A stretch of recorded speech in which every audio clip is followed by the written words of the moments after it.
Hello, at 1,000 subscribers, I will make a special series of stories for you. By late afternoon, the sun had burned itself into a white coin and nailed the sky to the earth. Sheriff Elias Crow let the reins sag and let the mare find her pace. She was a dapple gray he'd bought from a widow on the Cimarron after a drought. Took the woman's herd and husband in the same month. The horse's name had been Ginger when he paid for her with a purse of coins and a promise that he'd ride her gentle. He kept the promise and didn't keep the name. Out here, names were just bait for ghosts. Wind dragged across the flats in a long, tired breath. It picked up the prairie's skin dust the color of old bone and threw it at him in soft handfuls. The grit got in his teeth, in the crack of his lips, in the corners of his eyes. He pulled his bandana up and watched the horizon unroll. Low hills like the backs of sleeping cattle, a riverbed split and empty as a sun-bleached rib, and then the thin black thread of telegraph line leading him, like a sermon back to perdition. Perdition was no one's home and everyone's sentence. A mining strike had birthed it, a vein of silver in a hill that ran out quicker than a gambler's luck. What didn't run out were the men who learned to profit from emptiness. Shopkeepers who sold tins of peaches at the price of a saddle, barkeeps who watered whiskey till it squinted, and gunmen who kept order with the promise that tomorrow you might not wake. The church sat crooked like it had tried to stand up and thought better of it, and the jail smelled like old iron and regret even when no one was in it. Elias's badge lay flat on his chest, pinned by habit more than pride. It was cheap tin that pretended to be silver, and some days he swore he could feel the edges cutting through his shirt into his skin. He could have taken it off.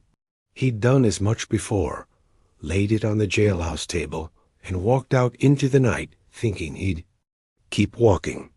The badge always seemed to find its way back to him, the way a man's wrongs did. He didn't ask for it. He just woke with it in his hand, or found it in his pocket, or on his belt when he went to sit down. Folks in perdition would have called that fate. Elias thought it was stubbornness and a poor memory for self-preservation. He shook the dust off his hat brim and let his thoughts drift where they wanted.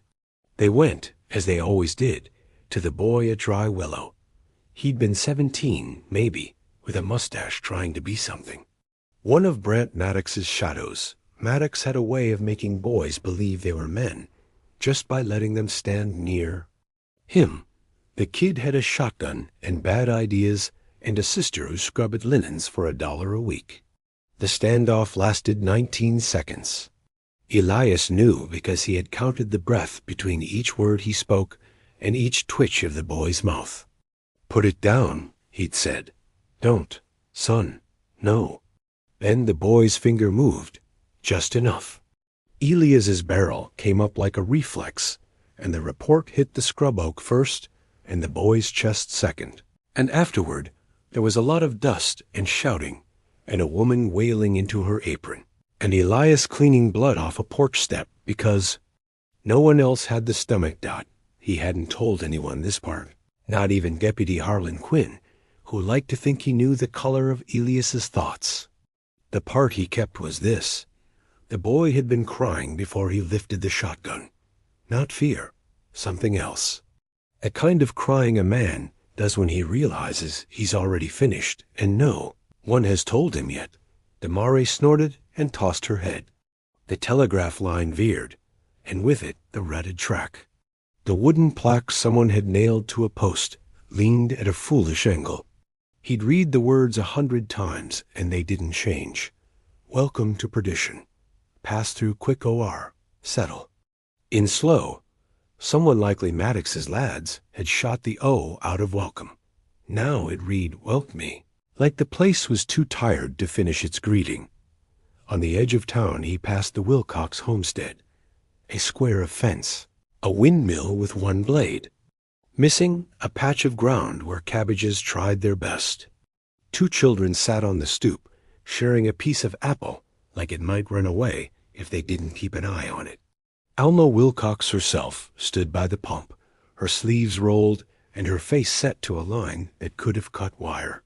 She lifted her chin at Elias, and he tipped the brim of his hat. Neither of them waved.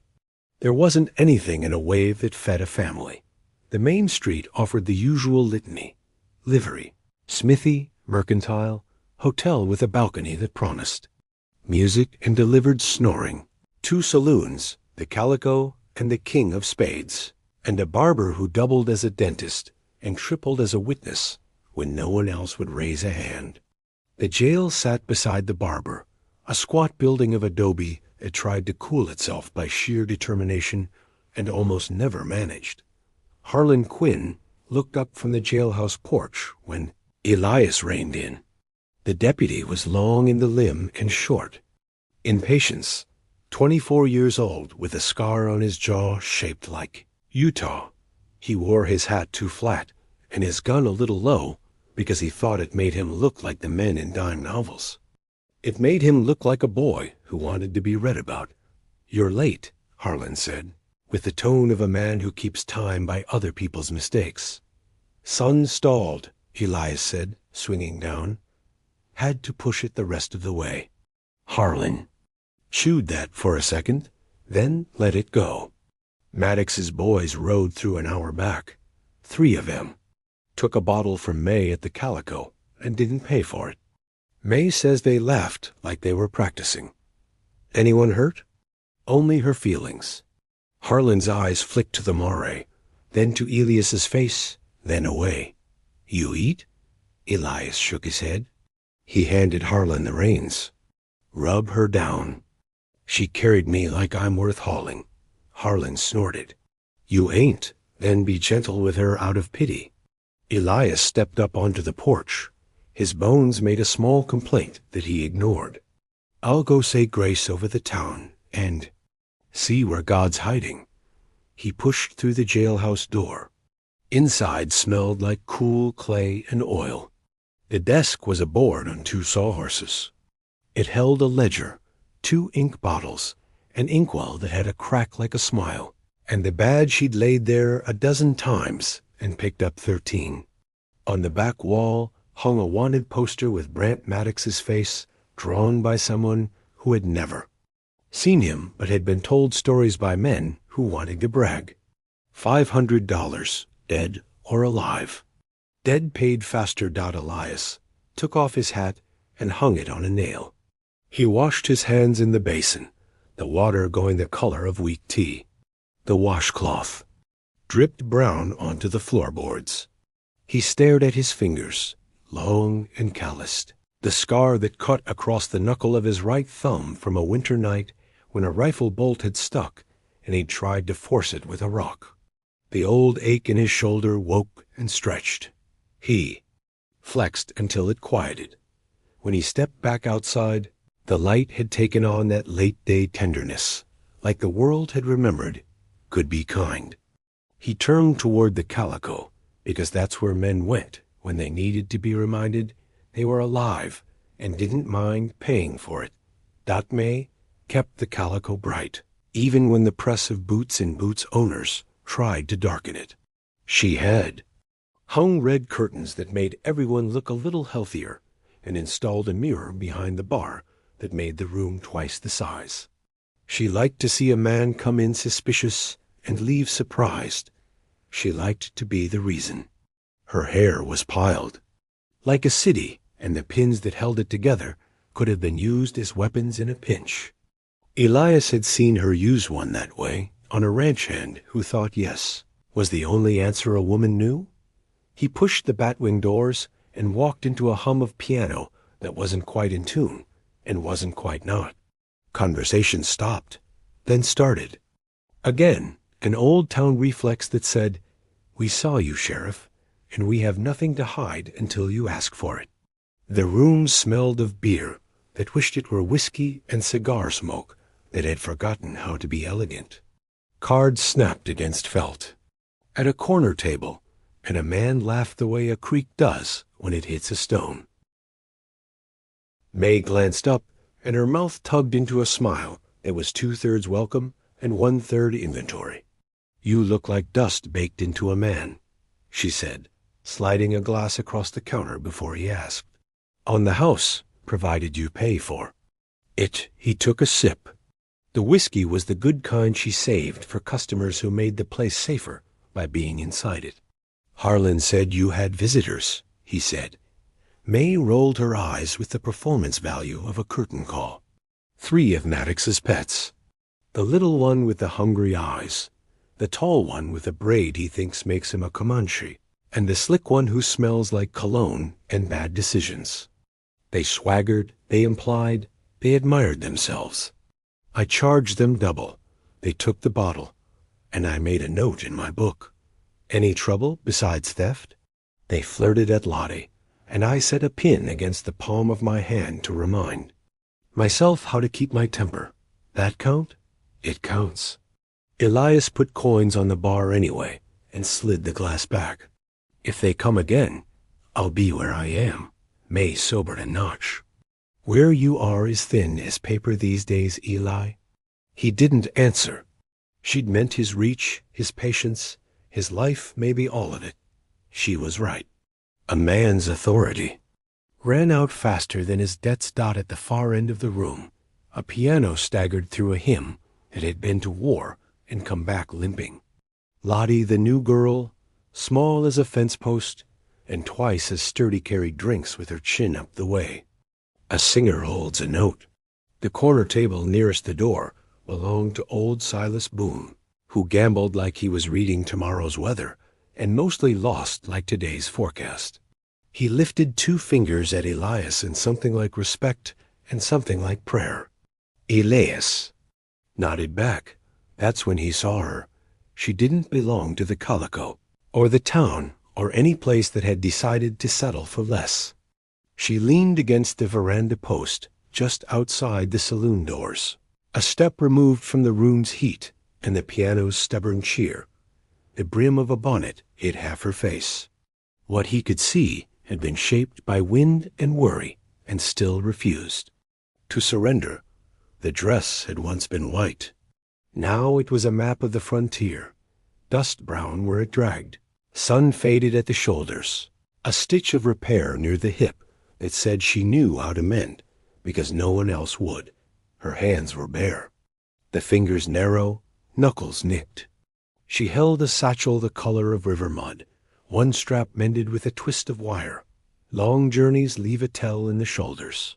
Hers were set forward like a woman who had walked farther than she'd planned and hitched the rein up with her.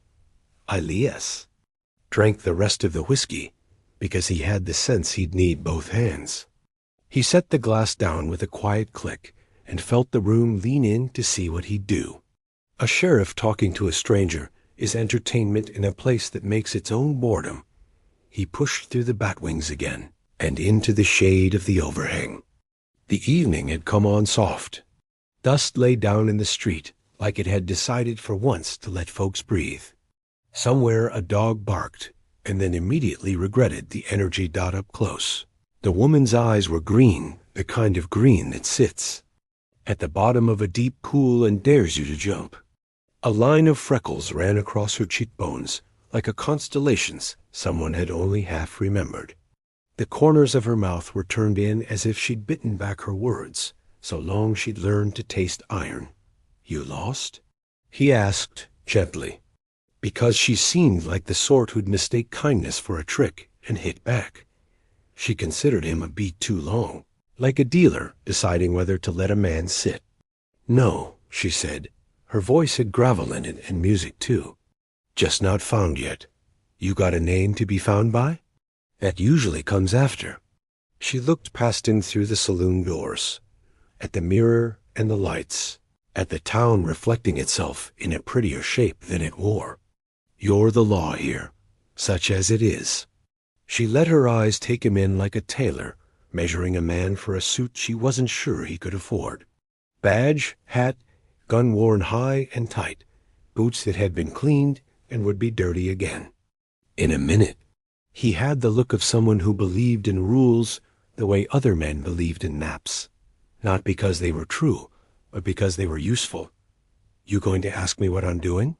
she said. He shrugged. I might. But I've learned a person will tell you the thing you didn't ask if you let them pick. She smiled, quick and thin. And if I don't want to talk, then I stand here and watch the sunset with you, till it makes us both look better than we deserve. That almost earned a laugh.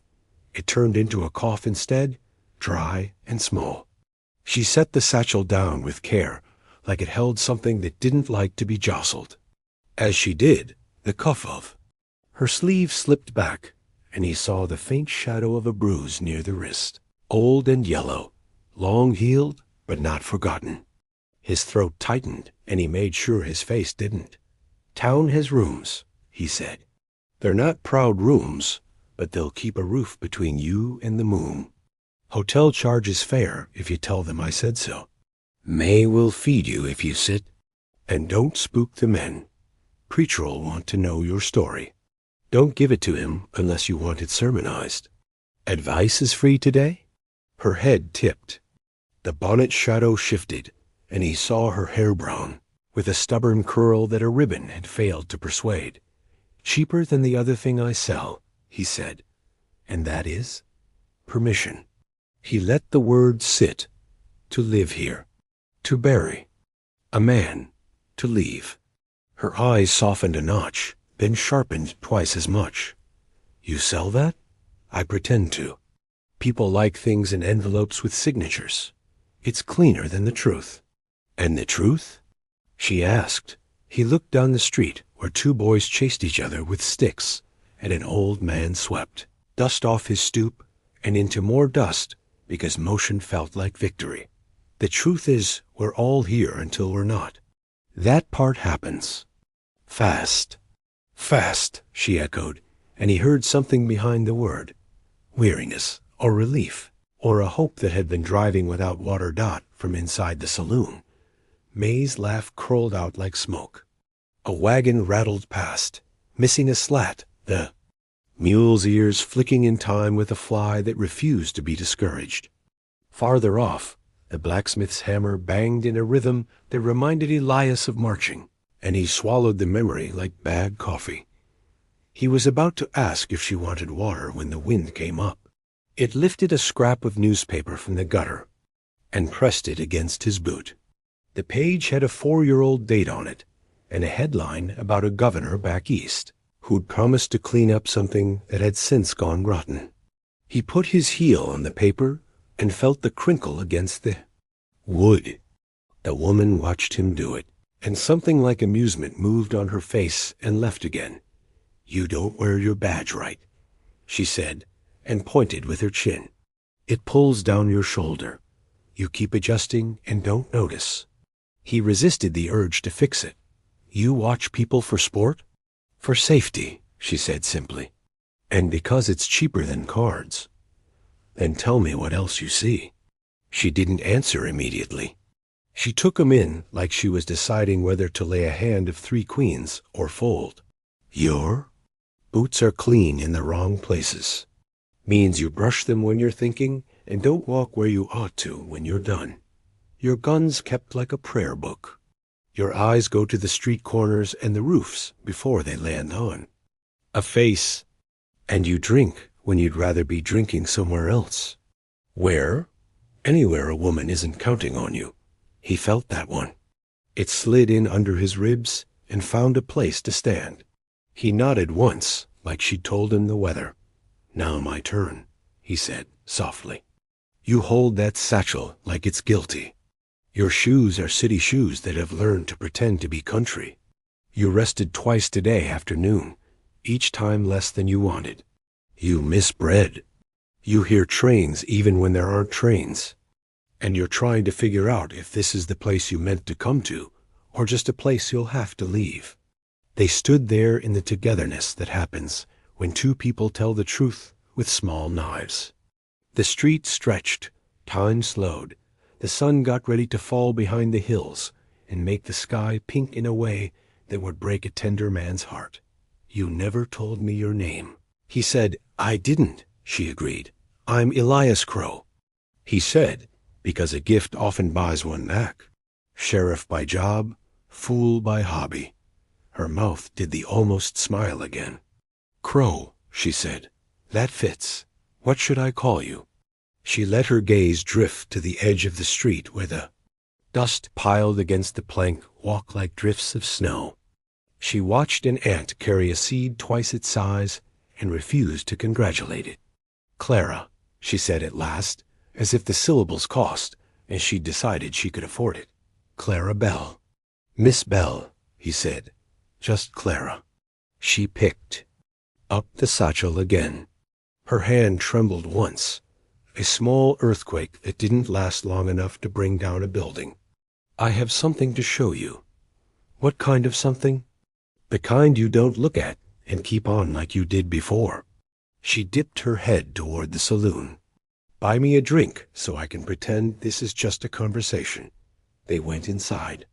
The room took them in the way a quicksand takes a horse slow and interested. May's eyebrows went up like shutters opening.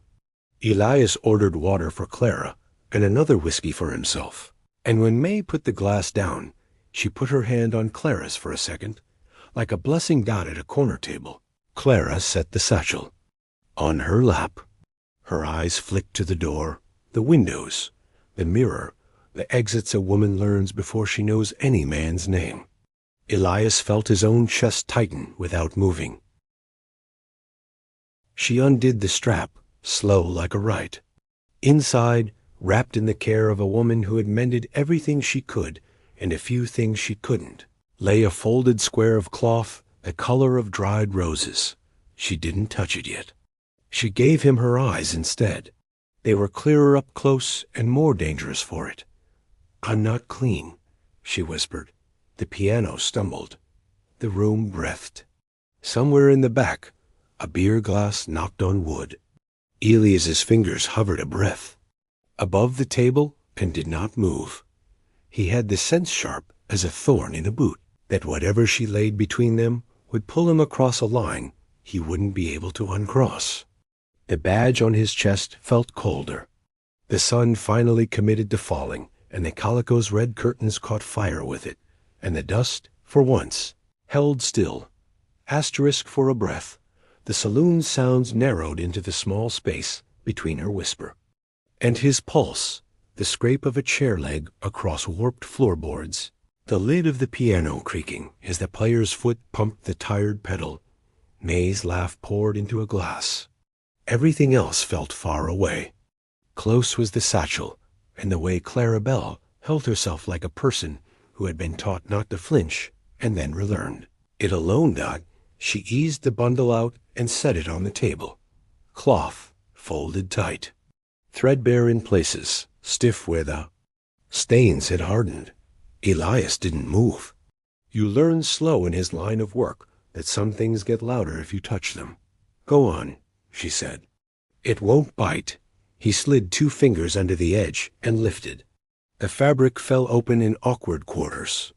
It had been white once. Now it was the color of dried roses and rust, blotched darker in a crescent that had soaked through and dried hard as lacquer. In one corner, somebody's careful hand had stitched initials. J.B.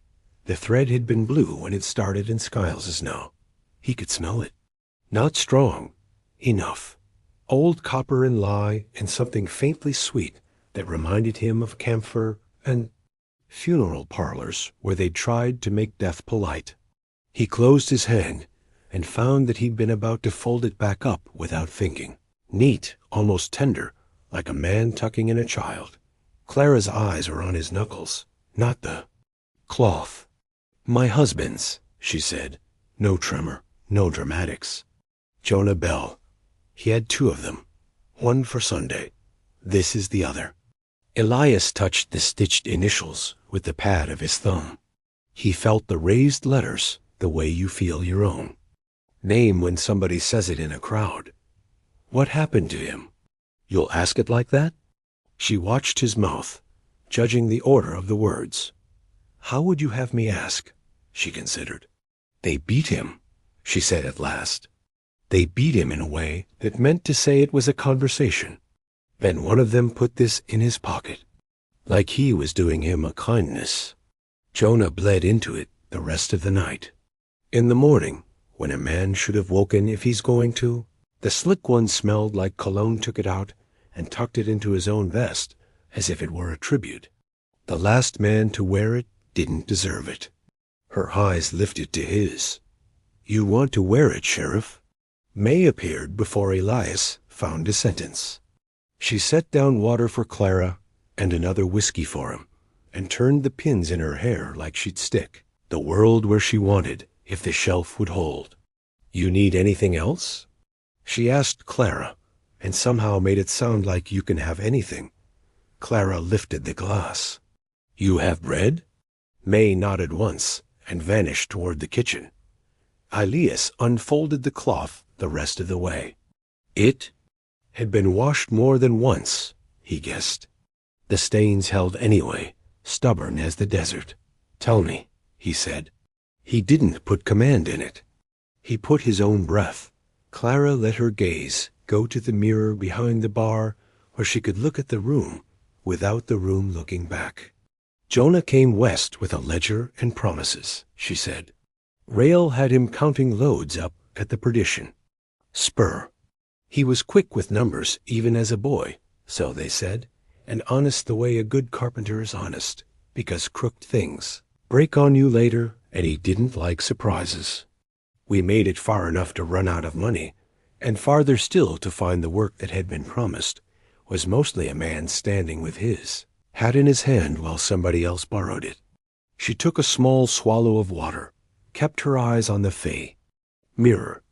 Men started bringing ore in from the Yavalena and other holes. The company paid by weight. Jonah wrote numbers in a neat hand and added them straight. Then he started seeing the same cart twice. The same mule with a fresh lash mark in the same spot. The same dent in a barrel that hadn't been there yesterday. He said something once. The mine boss said he'd misseen, and he'd best do his job without imagination. Jonah tried to. The numbers wouldn't stay quiet. Elias felt Harlan's absence like a draft. The deputy would have been near enough to catch every word if he were there. In the mirror, he caught Lottie pausing at her tray, listening but pretending not to.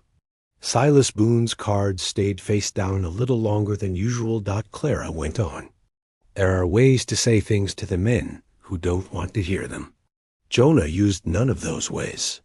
He took the ledger home and wrote out the columns again and brought it into town with his hat and his honesty. He went up to Brant Maddox's office the way a man goes up into an attic, hoping the floor holds. He told Maddox that ore went missing. Between the Yavalena and the Spur, and if a man were to be paid for air, there should at least be a new column for it in the book. He said the numbers didn't prove a name, but they narrowed it. He thought the truth deserved to be told in bright light, where the flies can't make a living. "Maddox doesn't like bright light," Elias said. His thumb rubbed the ruin of the cloth's edge. It came away feeling like sand. "No," Clara said. "Maddox prefers an hour after midnight you can't talk about in church." Her mouth turned. He told Jonah he appreciated a man of industry. He poured him whiskey in a glass without cracks and used his first name twice. He said he'd put his own men on the question.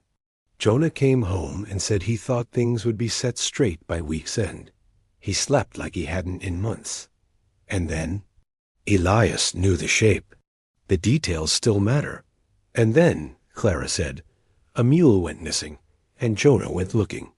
She rested her wrist on the table. The skin there was faintly yellow where the bruise had left its memory. I told him to let the mule take its own counsel.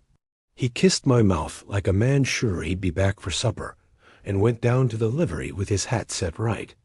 He didn't come home for breakfast.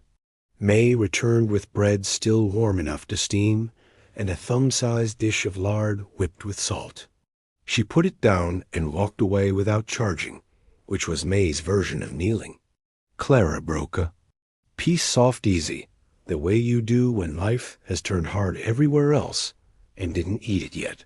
Where did they take him from? Elias asked, by the staves behind the livery.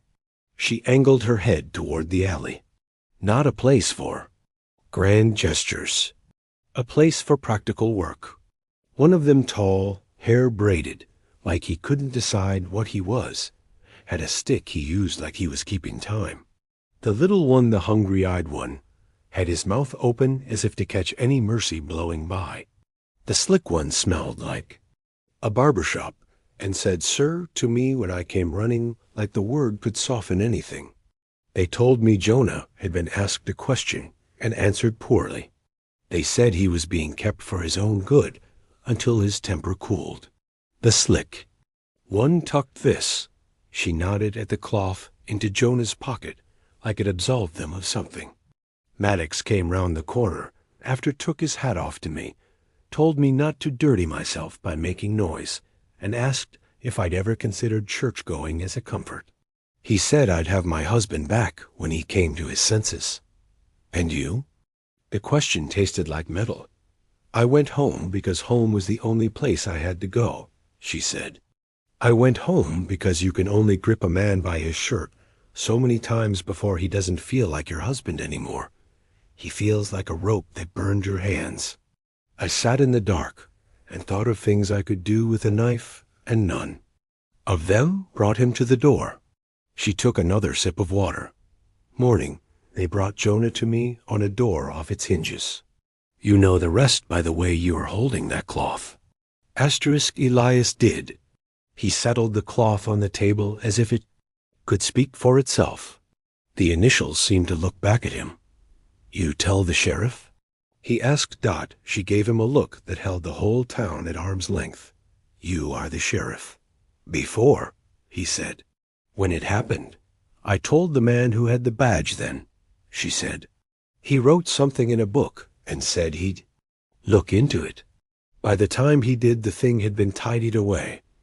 He told me not to make my grief into a habit. Then he left. I heard he took a job over in only counting fence posts.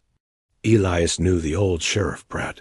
He'd left in the kind of hurry a man makes when he's found the terms of his courage and didn't like them. Clara's eyes dipped to the bread at last. She ate a bite like it hurt and helped. Now I've told you, she said. Why now? Elias asked. It has been months, a year? 9 months, she said. Long enough for a crop of lies to grow and get harvested twice. Long enough for me to listen to men tell me what a woman can expect from life and decide they are poor prophets. She looked straight at him. Long enough for me to understand I did a thing I cannot wash off. What thing? He didn't let it rise like accusation. It came out like he was already a witness. She looked at her hands. There was a boy, she said. Ephraim Tally. Worked the scales, swept the spur. He had a way of singing the numbers under his breath, like they were words of a song he was trying to remember. He saw what Jonah saw, knew a cart from the notch on the rail, and could tell you which mule was lame by the pattern of dust on its flanks. After Jonah died, the mine boss said there had been theft. That is the word he used when he meant fees. Someone had to own the theft. He picked the boy. He said Ephraim had cheated the company and the company's friends. Elias felt the room tilt. What did you do? I gave them something, she said. I gave them the letter Jonah had written to me, setting down the cart numbers and the days, naming no names. I meant it for a grave marker in a place where men write my husband down as careless. I gave it to the preacher to keep safe. The preacher showed it to the mine boss because he thought truth travels faster when it wears a collar. The mine boss gave it to Maddox. Maddox said it proved the boy's hand. He said the song in Ephraim's throat was confession. They took him to the flats and made him apologize to the sky. He was 16. Her jaw went tight. I did that. I brought a thing into the light, believing light would sort it. I forgot. Who held the lantern? Silence sat down at their table and made itself comfortable. Elias knew that particular guilt. He had fed it coffee, slept beside it, carried it into towns under different names. He wanted to say what a preacher Or a friend might. He D-I-D and single quotes T. Clara looked up. Her eyes were not dry and not wet. They were full in a way that meant a woman had learned to hold water and carry it the distance. So you see, she said, voice low and level, I am not clean. A chair leg screeched across the room. Lottie barked the kind of laugh you use to stop yourself from crying. The piano laid down its stubborn hymn, and for a moment the calico was only breath, and the small clink of glass. Elias set his hand flat on the table next to the cloth. He spread his fingers and saw the tiny pale crescent scar across his thumb. Knuckle, the one from the frozen rifle bolt. What do you want from me, Clara Belle? He said. The exact thing, no poetry around it. She didn't hesitate. I want the law, she said. Not the law as a speech. The law as a door. That opens and doesn't close until it shuts on a man who did what he did. I want you to put your body between me and the way the world ends when men like Maddox get to finish their sentences. I want you to wear that cloth. She nodded to it. Not on your neck. In your head. In the place you hide from yourself. I want it to stain. He gave a small, involuntary smile at the ferocity neatly folded inside her. You're asking me for vengeance. She shook her head. I'm asking you for noon, she said. Do what you like after. Just let him see the sun on his face when it happens, so he cannot pretend it's night and no one is watching. He leaned back. The chair put up a tired protest. Maddox is a roaming thing, Elias said. You don't catch a dust devil in a jar. You live with where it scours you and put your house on the other side of the hill. You're asking me to move the hill. Clara's mouth softened. I am asking you to stand where you already are, she said, and not step aside. At the far end of the room, Silas Boone finally turned his cards over and found nothing where he'd hoped for something. He made a sound like a man who had dropped a coin down a well and blamed the coin. May wiped a clean spot that didn't need it. Elias lifted the cloth. He folded it once, twice, small as it could go, and set it in the inside pocket of his coat, where his heart had learned to pretend it didn't live. The fabric was heavier than it had a right to be. He felt it settle. You'll get me killed, he said, quiet and almost admiring. I'll get you honest. She returned, just as quiet. He looked at her then the way you look at a trail that goes up fast but promises a view. If I do this, it won't be the pretty way. It won't be sermon safe. There'll be nothing tidy to point to when they ask who started it. And afterward, there'll be souls wanting to call it justice who mean revenge, and men wanting to call it revenge who wish they had the word for relief. I won't carry anybody else's story for them, Clara nodded. I didn't bring you a story, she said, just a cloth. He pushed his chair back. The sound broke the spell of how close they had been to not saying anything more. He stood, and so did the ache in his shoulder. Harlan, he called toward the door without raising his voice. The deputy came in like he'd been standing there listening anyway. He had dust on his knees and a smear of something dark on his jaw. His eyes went first to Clara, then to Elias's coat as if he could see through the cloth to the cloth beneath. You rang, he said, trying and failing to make light of it. Take 2 turns round the back alleys, Elias said. See if Maddox's boys left footprints on my town. Ask the livery about a mule gone missing 9 months back, and the preacher what he did with a letter he shouldn't have showed to anyone. Come tell me or May if anything in those answers raises your neck hair. Harlan's eyes flicked to Clara. Again, and the scar on his jaw whitened. You got it. And Harlan, Elias added. Do it quiet? My specialty, Harlan said, and slipped back into the street. Elias and Clara stayed a beat in the shadow of what they'd just started. She finished the water. He didn't finish the whiskey, which for him was a sort of prayer. You got a place to sleep? He asked. I've had worse nights outdoors, she said. That wasn't the question. She tilted her head. Hotels for men who want a hand today, she said. I didn't. May, who heard from a room away when a woman was pretending, reappeared with a key on a twine string. Upstairs, she said. Room 3. Door sticks unless you sweet-talk it. She set the key down and put her hand over Clara's where it lay on the table. Pay me when you can, which can be never. Clara looked like she might argue, and then like she'd keep the argument for something that needed it. She slid the key into her pocket. Thank you. May nodded like the transaction had been for exactly what it was. Grace. Clara stood. The satchel went back on her shoulder. She was careful not to shift it across the bruise. Elias almost put his hand to the strap to help and stopped himself half an inch shy. She saw the almost and gave him credit for it with the smallest tilt of her mouth. She took a breath and then, as if she were simply adding an afterthought to a grocery list, said, "The slick one, he used a name when he spoke to Maddox in front of me. Pike. Pike, fetch the lady a chair," Maddox said, like he was performing politeness. Pike is the one who wore the cloth like a rose. If the world fits right, he has a hole where his heart ought to be. Elias nodded once. He didn't. Write the name down. Some names you keep in your mouth so you can taste them when the time comes. Clara stepped away from the table and paused. She leaned down just enough that only he could hear. I told you I'm not clean, she said. I don't want to be cleansed. I want to be finished with this. He met her eyes. We'll see what can be done.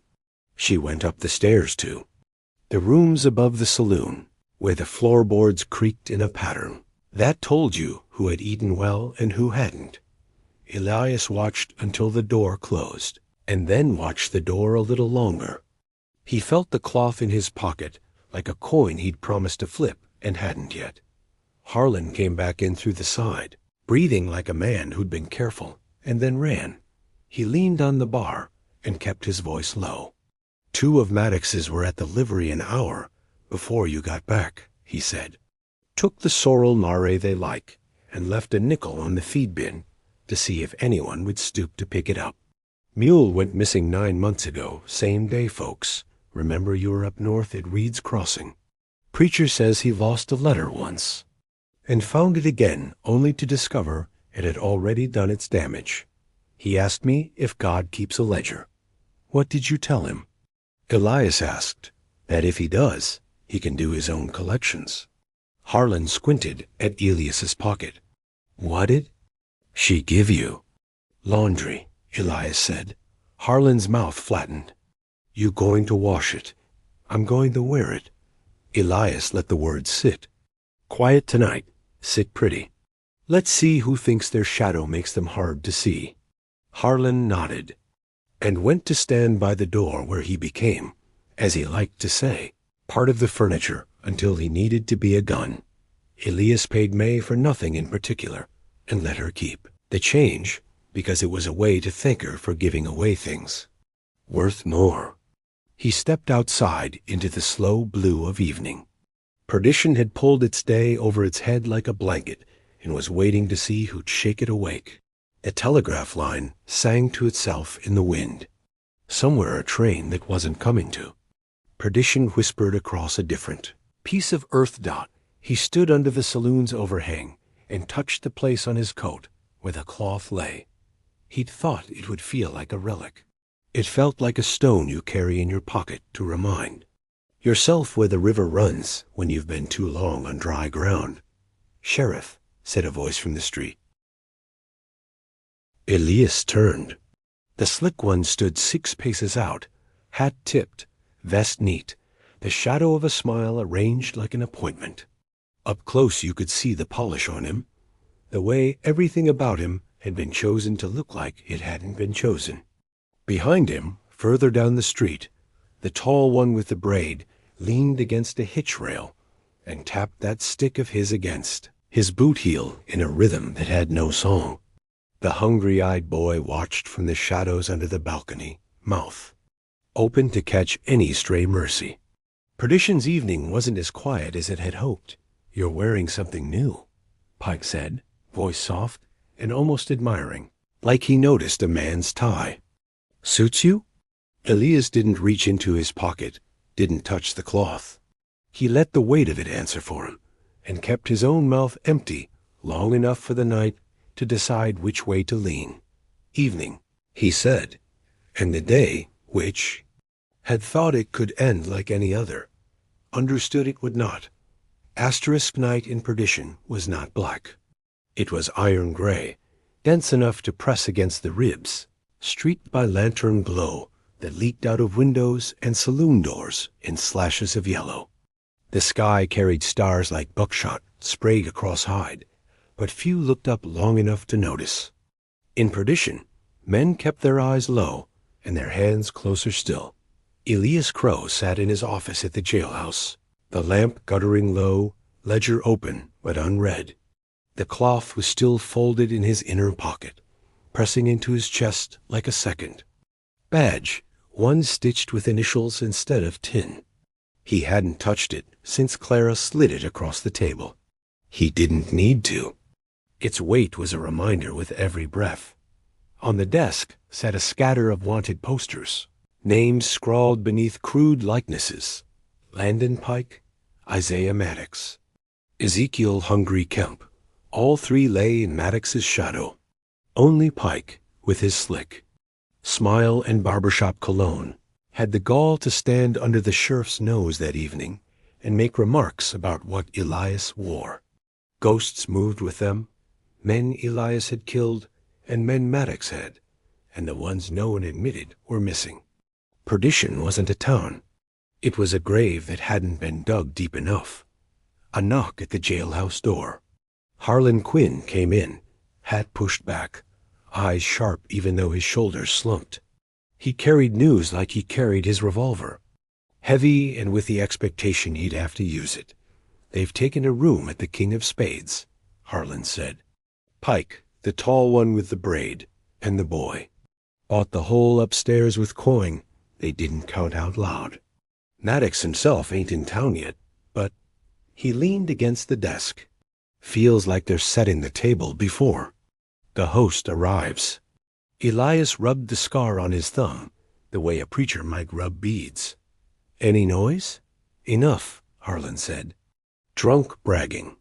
Tall one keeps tapping that stick against the floorboards, like he's trying to summon something. Boy's eyes look hollow. Pike. Well, Pike acts like he's already won." Elias grunted. He'd seen Pike's kind before, men who were polished to disguise the rot underneath. They weren't the fastest guns, nor the hardest fists. But they were dangerous in another way. They knew how to make blood look respectable. Harlan eyed. "Him, you mean to move tonight?" "No," Elias said. "Tonight's theirs. Let 'em think they've carved their initials in the wood. Tomorrow we'll see who can read. Tomorrow could be too late." Elias looked at his deputy. Young, sharp, and still carrying the ache of wanting the world to make sense. Elias had long ago stopped expecting that. "You hungry, Harlan?" Harlan blinked. "What?" "Go eat," Elias said. "You fight on an empty gut, you lose twice. Once to the man, once to yourself." "I'll keep watch here." The deputy hesitated, then nodded. "You're getting old, Sheriff. You talk like a man writing advice in the margins."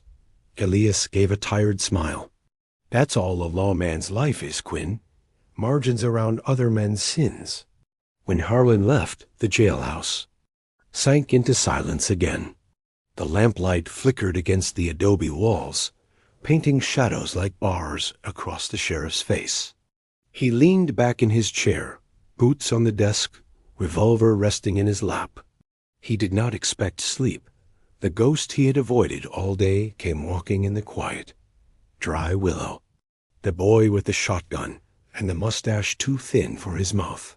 His eyes wet, his hands shaking. The way Elias had counted the seconds between his words. between his breaths, before the trigger twitched. 19 seconds. That boy had died in Elias's hands long before the lead hit. Maddox had made sure of that. Maddox's game wasn't just stealing silver. It was stealing sons. Taking boys and bending them into men who'd shoot too quick or too late, and then burying them under reputations they didn't earn. Perdition had been haunted long before Clara walked in with her cloth dot near midnight.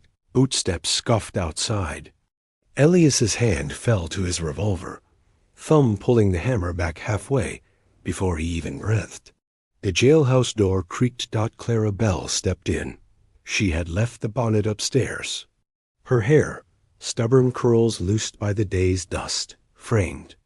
Her face softer now, but no less fierce. In her hands she carried nothing but the weight of exhaustion. "You shouldn't be here," Elias said. "Neither should you," she returned. She moved to the desk, glanced at the ledger, then at the posters, then at the lamp.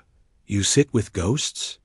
"They don't keep me waiting long," Elias said. Clara lowered herself into the chair opposite him.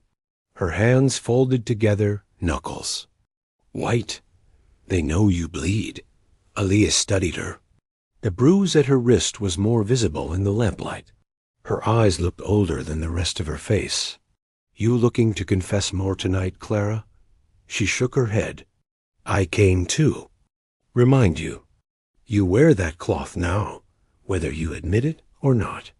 And Maddox, when he comes, he'll smell it. Men like him always do." Elias thought of Pike's words. "You're wearing something new." A silence stretched. Clara broke it. "My father used to tell me the West was a place for clean starts," she said. "I believed him until I saw how blood dries. You can scrub the boards, Sheriff, but it stays in the cracks." Elias nodded. "That's the truth." She leaned forward, eyes sharp as a drawn blade. "Then don't tell me we wait until tomorrow. Don't tell me to let the night belong to them. You've seen what they do with the hours. My husband did." The lamp sputtered. A gust of wind pushed against the window shutters like knuckles. Elias's jaw tightened. He reached into his coat and pulled out the folded cloth. He set it on the desk between them. "You want justice, Clara Bell? Justice isn't a bullet clean through a man's heart. That's vengeance. Justice—" He paused. "Justice is Maddox standing where everyone can see him and answering for what he's done. The boy, your Jonah, all of it. Trouble is, this town doesn't want justice. It wants quiet. And quiet is cheaper with a coffin than with a trial." Clara didn't flinch. "Then give them quiet your way, not his." Before Elias could answer, the sound of laughter carried through the street. 3 voices, jagged with whiskey. Pike, the braided giant. Hungry Kemp. Clara stiffened. Elias rose. His revolver hung easy in his hand, barrel low, but his shoulders were iron. "Go back upstairs," he said. "No," she whispered. Elias looked at her, saw the steel under the weariness, the way she had carried a burden heavier than her satchel. He sighed once low. "Then stay quiet," he said. He stepped out into the street. The trio moved lazy down Perdition's main drag, swaggering like men who believed the town had already been bought. Pike spotted Elias first, lifted his hat in. "Mock salute?" "Sheriff," Pike said, voice smooth as oiled hinges. "Out late. Must be ghosts keeping you up." "Maybe," Elias said. His revolver stayed low. His eyes did not. "Or maybe I'm just waiting for the trash to take itself." "Out?" Hungry Kemp spat in the dust, grinning with a boy's mouth on a man's face. The braided one tapped his stick against his boot heel in steady rhythm, like a drumbeat leading men into war. Pike smiled wider, showing teeth that gleamed too white in the lamplight. "Careful now. Wouldn't want the good people of Perdition wakened to find their sheriff gone stiff in the street. Be a shame for business." Elias's heart was steady, his hands steady, but in his chest where the cloth pressed against his ribs, he felt the ghosts leaning close. Jonah Bell, the boy at Dry Willow, Ephraim Talley, all of them waiting. For once, he didn't push them away. "Business changes tomorrow," Elias said Dot, and Pike's smile faltered, just enough to show he'd heard the promise underneath. Morning in Perdition rose slow, as if the sun itself thought twice about lifting its head. A pale light spread across the dust, crawling into alleyways and over rooftops, revealing the sins that had been done under cover of night. The town woke. Cautious, shutters creaking, doors opening just enough for one eye to peek.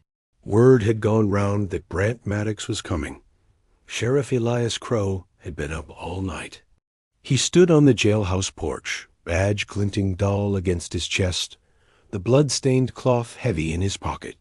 Clara Bell had slept upstairs in the calico, though he doubted she found much rest. Harlan Quinn sat beside him, boots propped on the rail, rifle across his knees. His young deputy's face was pale, but his jaw was set. "You think he'll ride in alone?" Harlan asked. "No," Elias said. "Maddox don't like solitude. He likes men to watch him, to make sure the world knows he owns it." As if summoned by the words, hooves drummed from the east. 6 riders crested the ridge, dust trailing like banners. In the center, tall in the saddle and broad in the chest, rode Brant Maddox. He wore a black duster despite the heat, his beard trimmed, his eyes hidden behind round blue lenses of imported glass. His hat was wide, the brim straight as judgment, the street stilled. Men froze where they stood. Women pulled children indoors. Perdition itself seemed to hold its breath. Maddox dismounted in one smooth motion. His boots struck the ground like hammers. Pike, the braided man, and Hungry Kemp trailed behind, smug as dogs at their master's heel. Sheriff Crow, Maddox, called, voice deep enough to rattle windows. "I hear you've been waiting up for me." Elias stepped down off the porch. "I've been waiting a long time, Maddox." Maddox smiled, though his eyes remained hidden by the blue glass. "Is that so? Then let's get straight to it. You've been wearing my man Pike's handkerchief. That true?" Elias pulled the folded cloth from his pocket and held it up. The stains showed dark, even in morning light. Gasps whispered down the street. "This ain't yours, Maddox," Elias said. "Nor Pike's. It belonged to Jonah Bell. You remember him.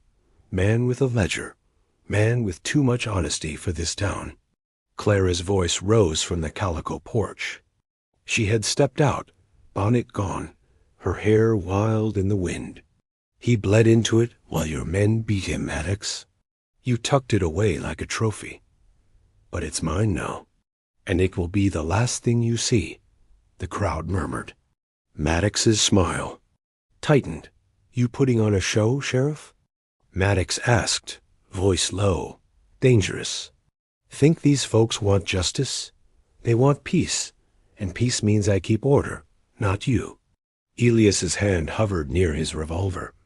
His voice was steady. "Peace ain't the same as silence. You've kept Perdition quiet by filling graves. No more." For a heartbeat, the world narrowed to the space between them. Maddox's fingers twitched toward his coat. Pike shifted his weight. The braided giant tapped his stick. Hungry Kemp licked his lips. Then Clara did something none expected. She stepped down into the street and spoke not to Maddox, but to the watching town. "You all see this cloth," she said, raising her voice, fierce and raw. "You know the color. You've mopped it from your porches, scrubbed it from your hands. It's your sons, your brothers, your husbands. Jonah was mine. Ephraim Talley was yours.